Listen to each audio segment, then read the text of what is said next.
Përshëndetje dashur miq të Antena Televizion, rikthehemi në emisionin Sinjal me mua Ermal Peçin për diskutuar në fakt mbi zhvillimet dhe ngjarjet më të fundit. Do të flasim konkretisht mbi atë se çfarë po ndodh tashmë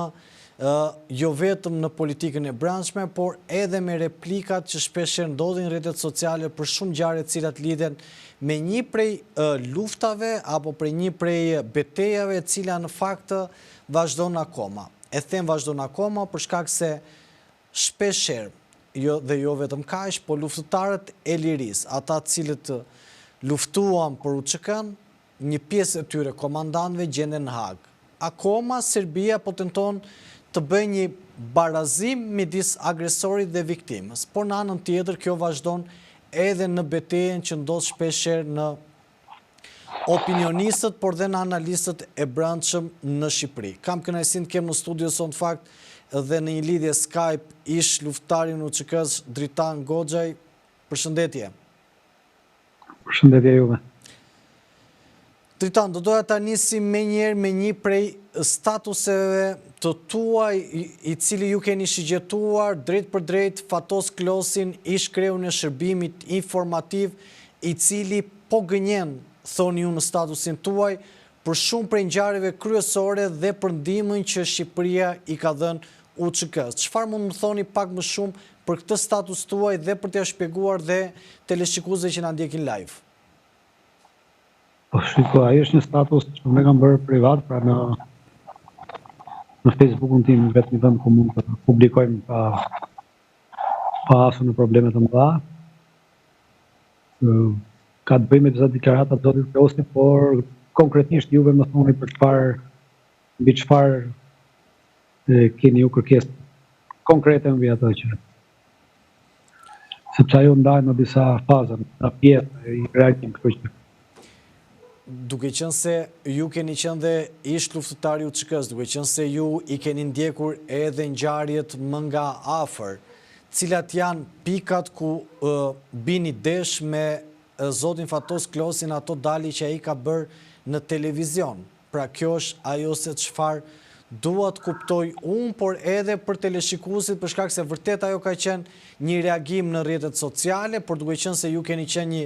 pjesëmarrës në luftën e UÇK-s, duke qenë se zoti Fatos Klosi ka qenë ish kreu i shërbimit informativ, unë edhe për interes të opinionit publik dua të di se ku ndeshen të vërtetat apo të pavërtetat që shpesh thuhen.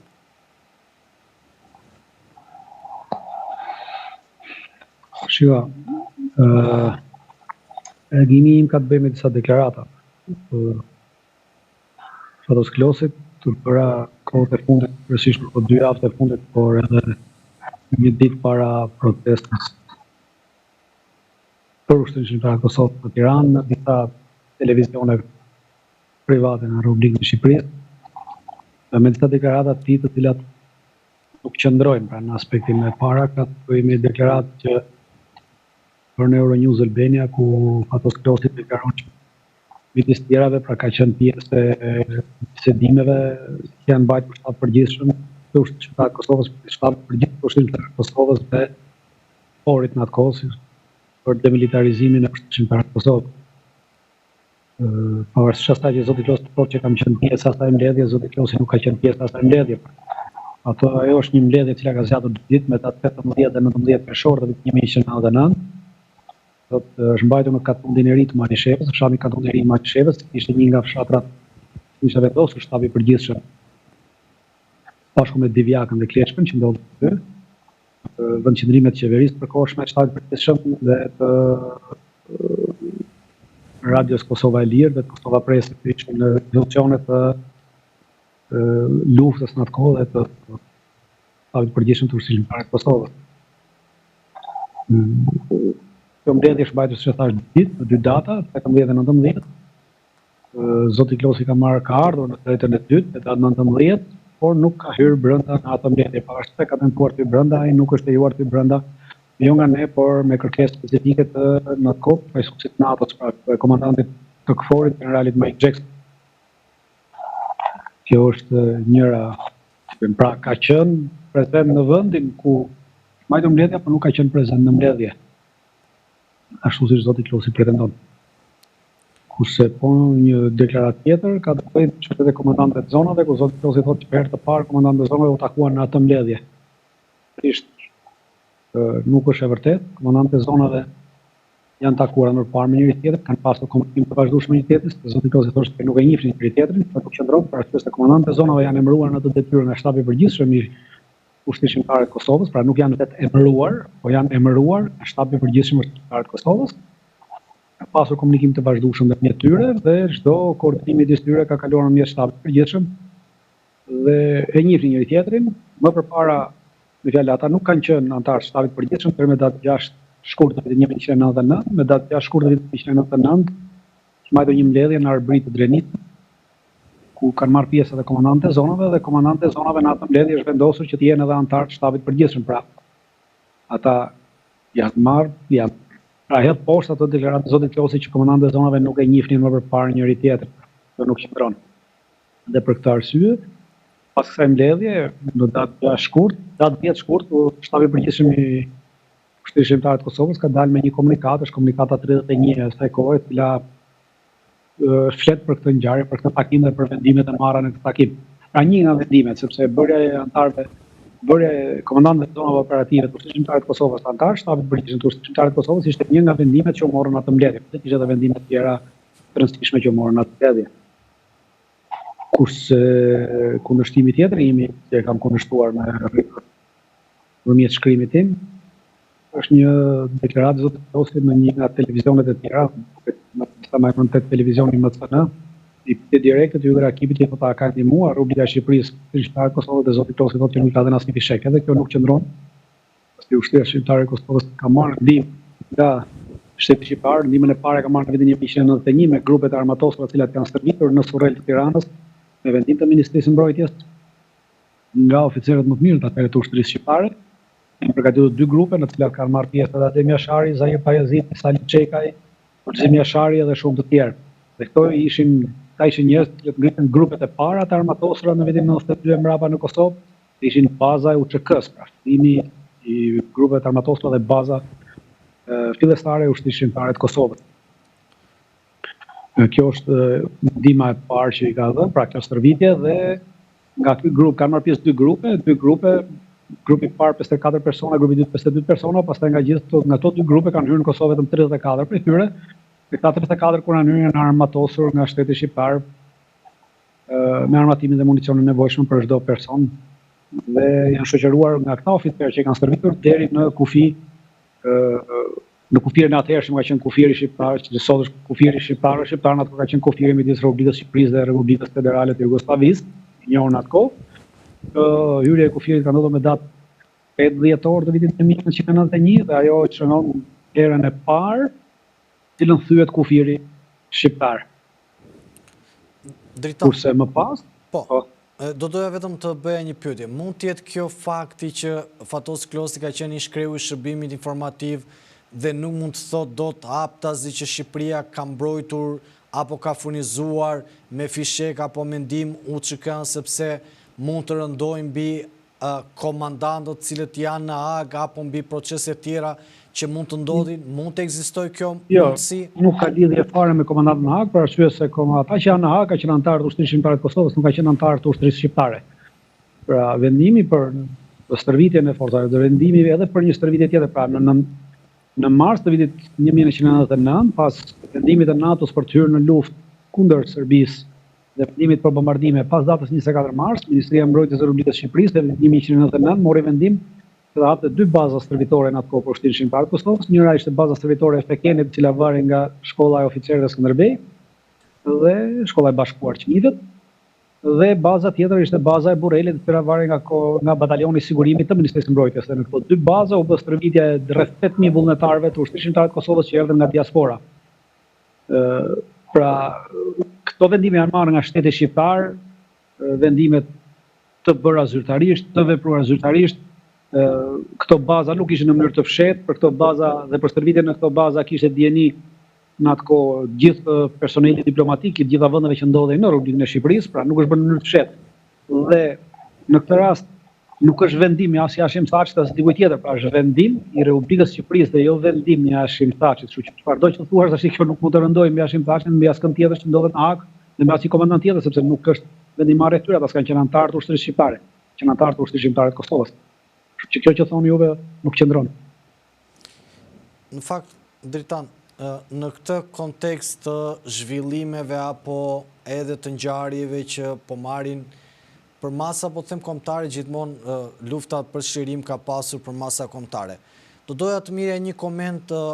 nga ju si e pat manifestimin që u bë në Tiranë për liri për çlirimtarët, pati edhe përplasje politike apo kundër akuza midis Kurtit dhe Ramës, por dua të fokusohem pak si e pat ju vetë këtë manifestim të liri për çlirimtarët. Përfshinte gjithë UÇK-n, përfshinte gjithë ata individ cilët kanë luftuar për lirinë e Kosovës? Duhet keni një gjë parasysh. Këto manifestime është një vendimarrje e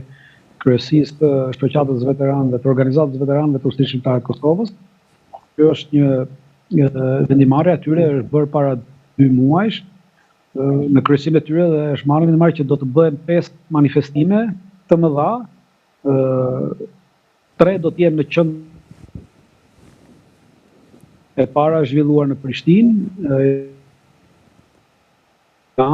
pastaj pretendohet në Shkup tjetra, pra 2 muaj nuk janë vendime të marra sot ose dje. Pra është një vendim Tiranë vetëm koha se kur do të mbajnë, pra dhe në momentin që kjo shoqat bimi atëherë hyrim në lojë që pretendohet e majt djathtë, pra këta që janë të ndarë nga e vitit 90, u ndanë në 2, e quajtën vetën në majtët djathtë, u ndanë në 2 bajga,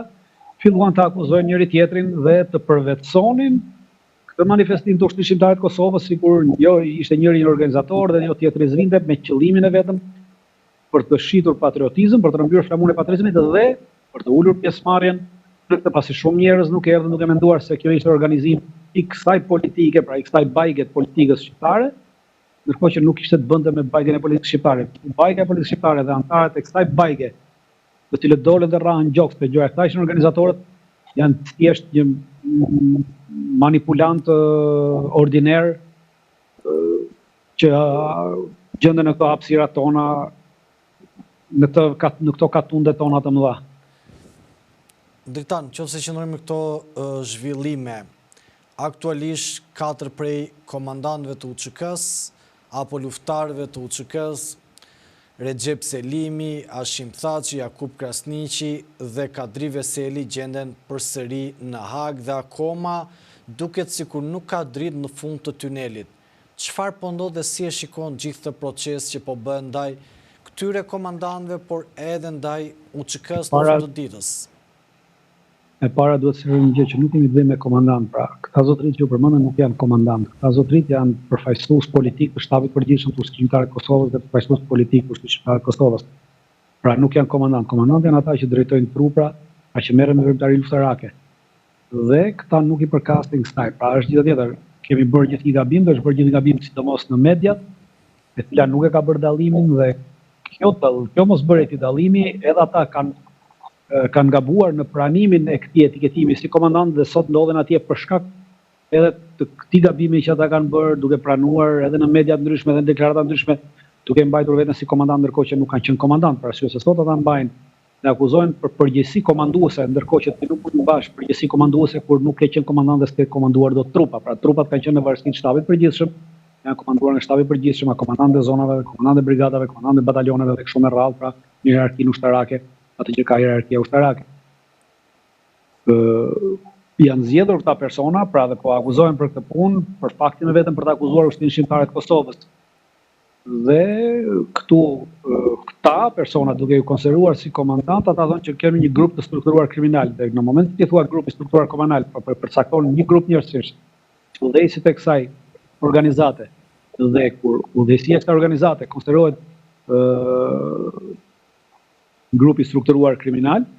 atëherë gjithë organizata i bën që të jetë një organizatë kriminale. Pra ky është qëllimi. Pra qëllimi ka të bëjë me ushtrinë shqiptare të Kosovës dhe jo domosdoshmërisht me individin, por që të shkosh tek organizata, duhet të kalosh nëpërmjet individit, sepse nuk mund të akuzosh organizatën pa akuzuar më së pari individin, sepse organizatën e bëjnë individët. Nuk mund të kemi organizatë pa individ. Dhe ky është qëllimi i tyre, që në fund të nxjerrin që lufta ishte bërë nga një grup njerëzish kriminal me qëllime kriminale, dhe kjo është në shërbim të interesave antikombëtare shqiptare dhe të interesave antihistorike. Dritan, do të bëj një pyetje, është pak personale, mund ta ndash apo jo, po doja t'ju pyesja, ishit vetë prezent në manifestimin që u bë në sheshin Skënderbej për liri për çlirimtarët? Po. Çfarë emocioni përcollët? Shiko, nuk është në emocion, tashmë na kanë humbur edhe emocionet, ka kohë që na kanë humbur emocionet. Do të keni gjë parasysh për gjithë ata që kanë kaluar luftën, të cilët kanë varrosur shok, kanë mbajtur shok të agosën në përkrah, kemi varrosur shok gjatë luftës dhe pas lufte. Shok të cilët kanë humbur, pra emocionet tashmë kanë ikur me kohë, nuk kanë ndonjë emocion, thjesht mblidhemi në këto tudime për të shfrytzuar, për të takuar shok të tjerë, për të takuar miq, për të cilët ndoshta kemi kohë, të cilët nuk kemi takuar, nuk kemi folur, dhe nuk ka ndonjë çështje emocionale në mes. Dritan, si njohësi mirë dhe i zhvillimeve politike në Maqedoninë e Veriut, do doja të mirja një koment nga ju e zini vetë pastaj në përgjigjeni apo jo për to çështje, por duket sikur tashmë Ali Ahmeti po bie nga, po them, froni i tij politik dhe tashmë po merr super fuqia apo super xhiro 20 me xhiti i Vlenit. Si e ke parë këtë periudhë politike të Ali Ahmetit, i cili ishte dhe prezent në sheshin Skënderbej? Do doja të kisha një koment nga ju për këtë, se çfarë po ndodh tashmë në Maqedoninë e Veriut, kur edhe para një jave kur Shqipëria fitoi me Serbinë, shqiptarët nuk u lejuan të festonin në qendër të Shkupit dhe u ndaluan nga makinat e policisë. Mendoj që koha Ali Ahmetit duhet të kishte mbaruar me kohë. Ali Ahmeti për një kohë të gjatë ka marrë peng shqiptarët në Maqedoni në shërbim të maqedonëve dhe tashmë vetëm ka ndruar vendet. Pra Ali Ahmeti ja ka lënë stafetën e pengmarrjes të shqiptarëve dhe interesave shqiptare në Maqedoni, këtij grupi tjetër që quhen Vlendë, që sot ecën në hijen dhe në diktatin e Albin Kurtit. Pra aktualisht shqiptarët në Maqedoni, pavarësisht se kujt i përkasin bia Ali Ahmetit, sot i përkasin 20 me xhitit aty u Vlenit ose çdo gjë tjetër, janë vetëm në shërbim të interesave maqedone dhe në shërbim të kundërt të interesave shqiptare, për arsye se kjo luftë që shqiptarët bëjnë në Maqedoni për të marrë 5 vende, 5 karrige, 5 ministri,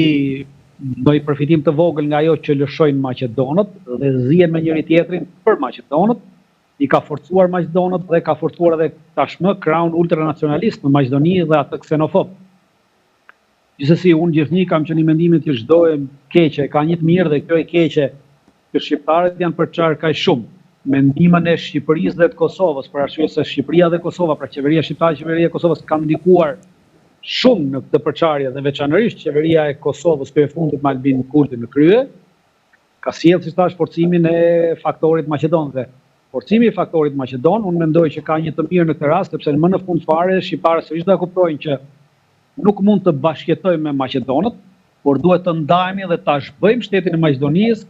dhe të bashkangjitet trumbut shqiptar, jo pjesë shqiptare e Maqedonisë që panohet me shqiptar. Dritan, në këto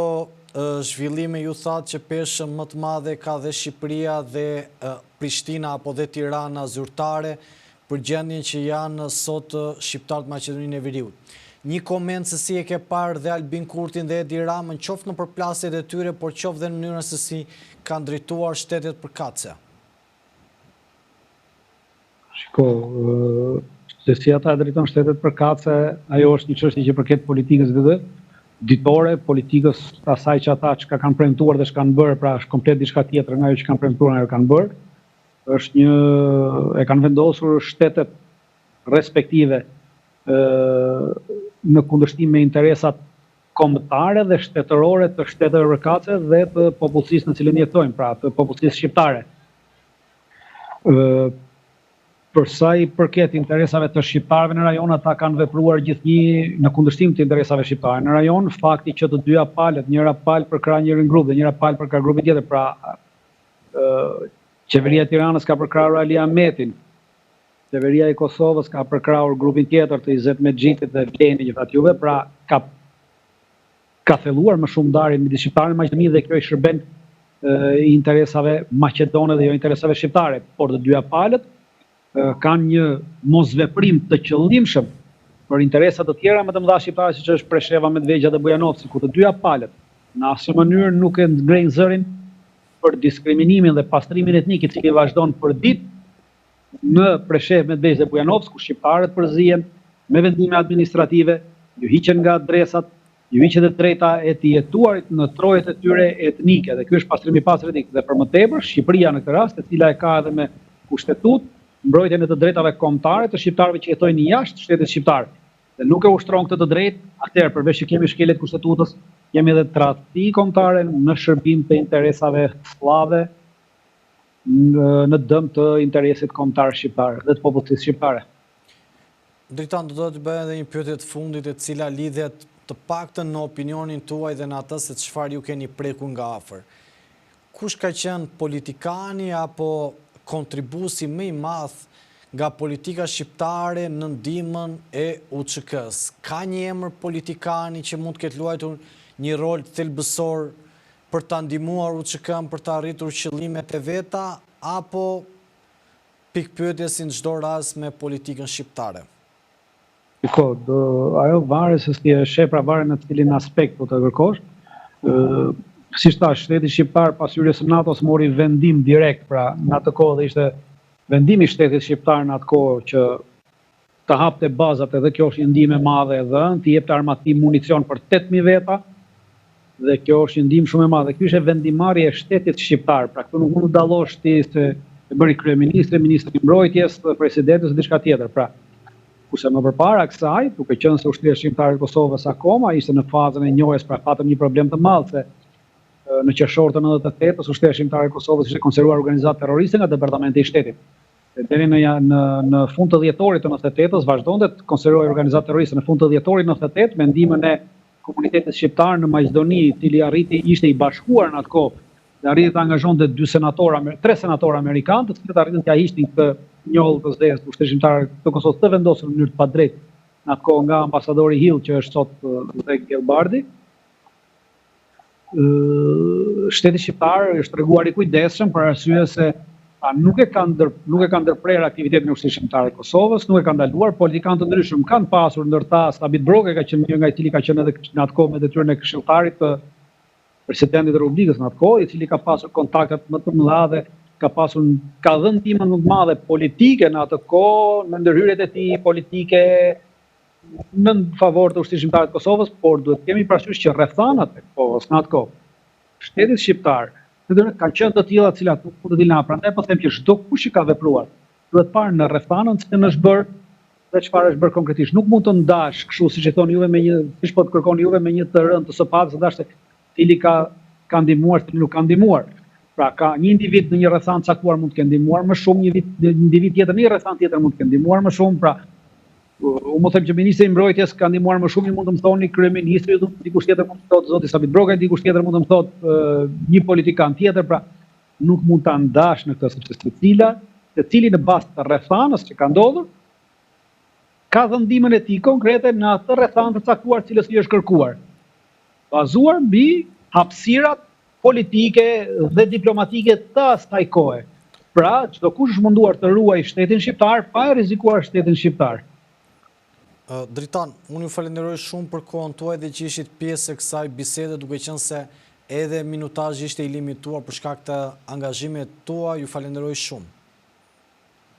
Faleminderit edhe juve, çdo të mirë. Të dashur miq, duke falenderuar secilin prej jush që na ndoqi live këtu në antena televizion me Muar Malpeçi, duke falenderuar secilin prej jush që